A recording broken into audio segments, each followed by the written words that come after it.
the Blackwater Pill, which flows into the Suir above Waterford. And I've come, I think, as far as I want to really go today. So I'm up by Dunkitt. And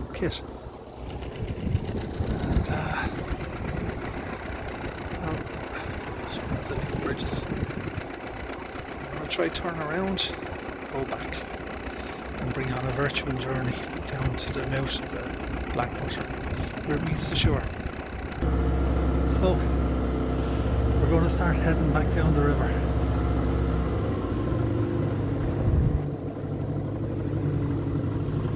And I'm really not going to be able to give you much of a commentary on this because I don't know anything about it. It's my first time ever been up here.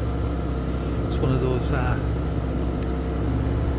goals I always wanted to try and get here, just see what it was like. I had hoped to find some evidence of the lightermen, because I know they would have used it to take limestone away from Granny. I've seen one or two little spots that suggest that lighters could have pulled in, roadways down and that kind of stuff. The carts would have been able to access the pill here. And of course, if you were to continue up, you'd end up at Kilkenny. And this river was famous for the amount of flower mills that were on it. And although it's only looks like a stream here, I mean, it's fairly deep, very wide. The tides are very weak at the moment, so it could rise another. And you can see just here in front of me here now the briars on the side there. So what's that? 3, maybe 4 foot of a height that it could rise in spring tides. So it'll just give you a sense of how big it is and the capacity of it, and the water that must have flowed down. I'm going to pause at different times because it's quite a long journey actually, but it's a beautiful, really beautiful spot.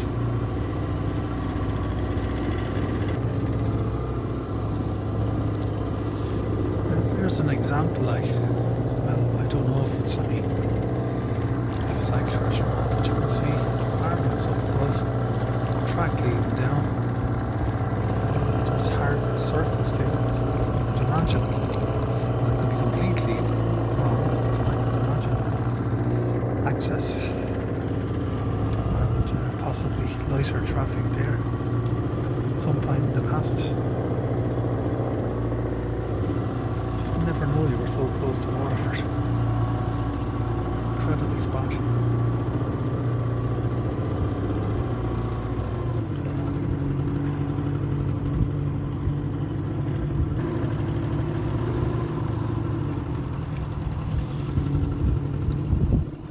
It's quite overgrown with the reeds.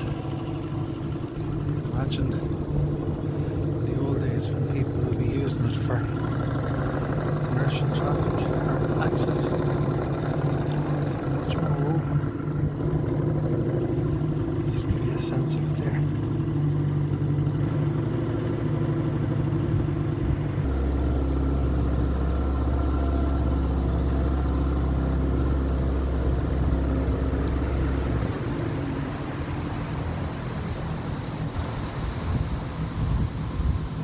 Hopefully you can pick up the sound of the wind and the reeds. There's a lot of cars passing too close to the road. I'm not sure, I think this is an old road bridge.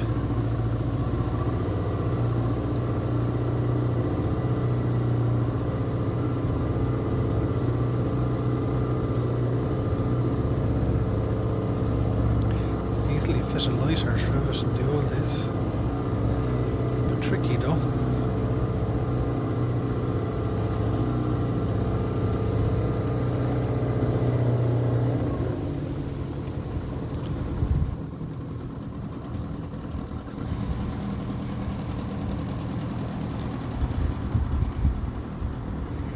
Corrosion on that metalwork wasn't the brightest of idea. Actually that seems to have been a support structure that was put up later in the bridge looks fine though. Maybe it was the increase in road traffic and the weight of trucks and lorries, I guess, common sense wise. But whatever it was, it's fairly bad there now. The piece that was put on at a later stage. The old piece looks perfect. Whoops. You'd think I'd have learned by now not to be looking back while I'm driving a pond. Right. Well, after that little mishap, hopefully that's the last. Now, a newer road bridge just ahead.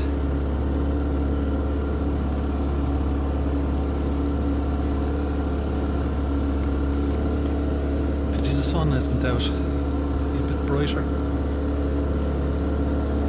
Now, this is tricky enough. Obviously this is a more modern construction and it was built at a time when I don't think they were thinking too much about people using the river. So here there's some more posts. I wonder was that a landing stage? There's a couple of seats up there. Matter. Right.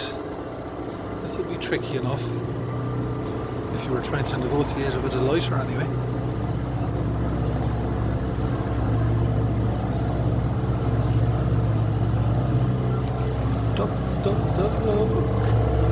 Jeez.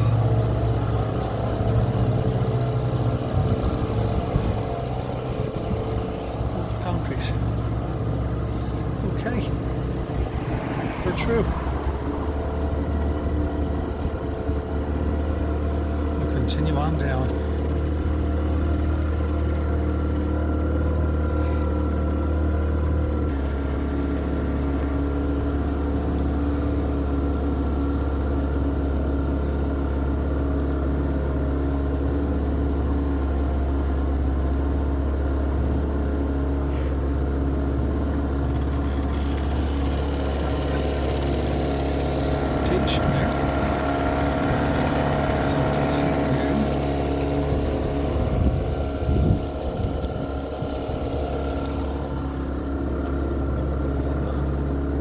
Very interesting rail bridge, I think, coming along. Certainly older style. Beautiful design. A lot of craftsmanship in evidence.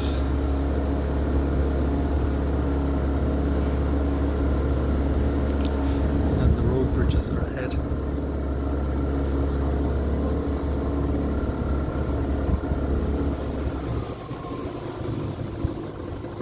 It's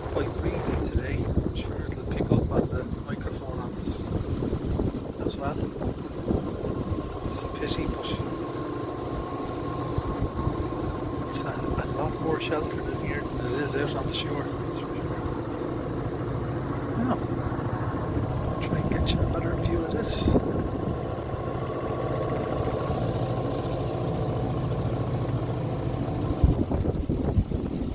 Just have to keep a bit of power on, or she'll go scareways.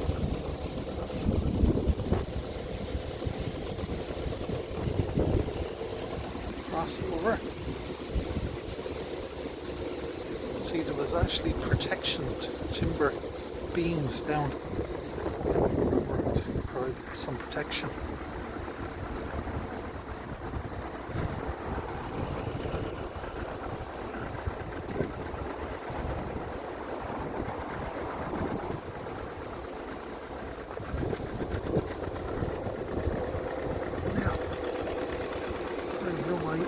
Filming is fairly poor on this, but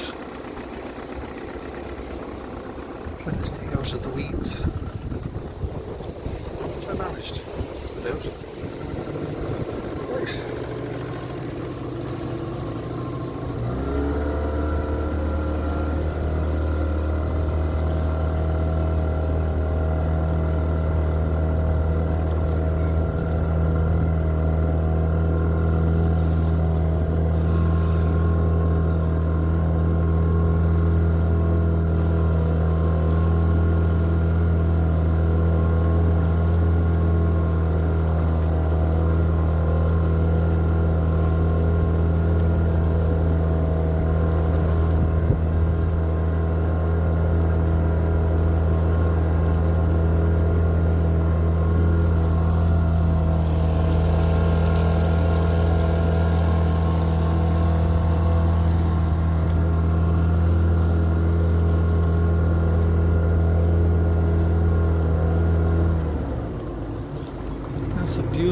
tree.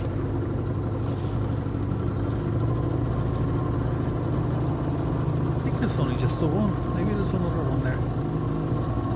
It's a fine specimen anyway. Ah, there is more than one. There's ash as well as oak. And then another oak. There's more than just several there. It's a lovely grove all the same. Again, it's a stone face there. Marsh this side. Reeds.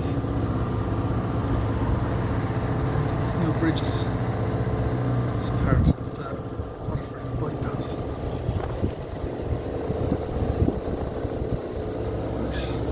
I think this is the bypass section for Rosslare. Take you away from Waterford, bring you down towards New Ross onto Rosslare. Quite lavish, that's for sure. Modern build. I'm going to pause now for another little while. We're getting close to the city though. Granny.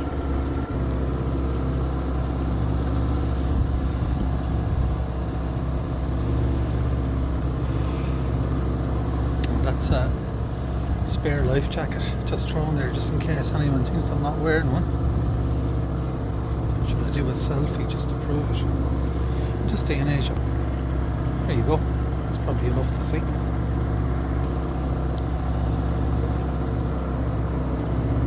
Just in case some smart arse trying to say that I'm operating illegally or something. Now, coming close to Granny now, and just missed the train heading into Waterford. There's another one. It's a more modern bridge. See it? Now just go. Sorry about that on your eyes. And then if we turn around, we've got part of the bypass again, and then we're coming down to the old bridge that we all would have used in the old days if we were heading to Carrick or Mulnavat or whatever else like that. The level crossing is in the road there. Come up here, over the bridge, and then there was a junction, and you go left if you were going to Carrick, Clonmel, and on to Thurles or Tipperary and Limerick, and you go right then if you're going to Mulnavat.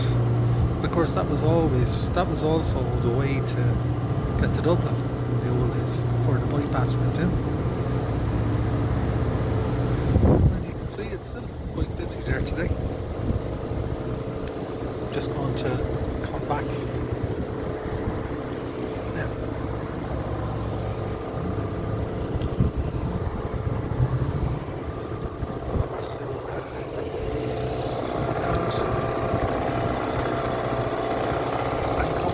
Hope to God I'm not after going into the weeds again. I'm not. Nice.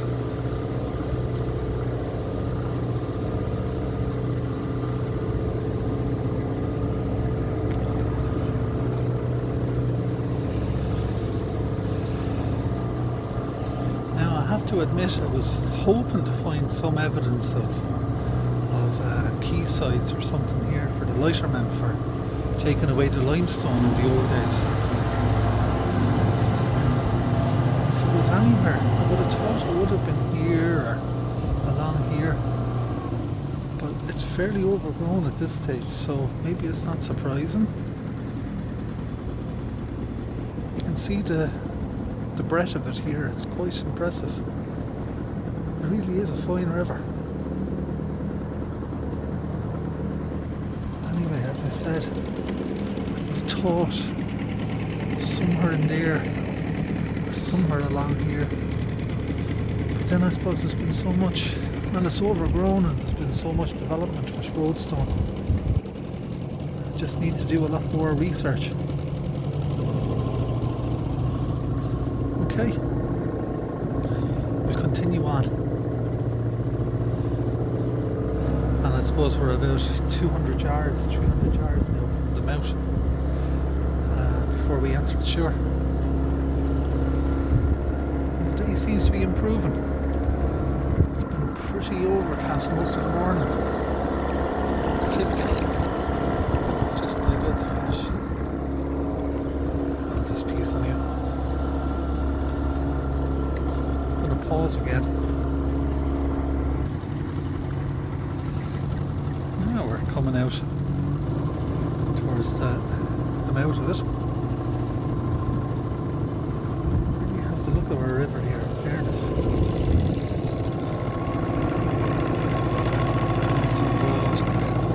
I'm sure now if the tide was out, it would be a different story. It's probably a lot of mud and silt. You can see a lot of it inside there. There's a little bit of stone there. I wonder, was there something? There was definitely something on the bank there, as if it was built up at one point. It's on the opposite side to the limestone. So, but obviously there could have been other trades. Flat stuff there as well, flat base. Looks like concrete.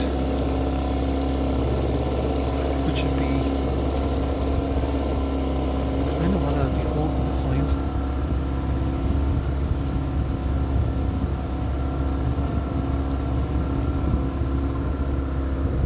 Anyway, here we go.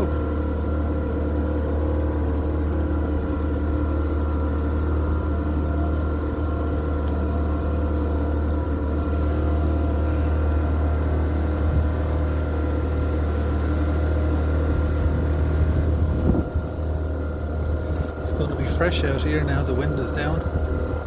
So, as you can see across, it's the Red Iron, the old railway bridge, which used to connect in from, well, the Duke's line, the Lismore, Dungarvan, Kilmacthomas, initially to South Station, and that was built, the Red Iron was built in 1906. It allowed access in onto the North Station in Waterford. So that's it there. And then up above we have the modern Thomas Francis Marr Bridge. So that's it. Our journey down the Blackwater Pill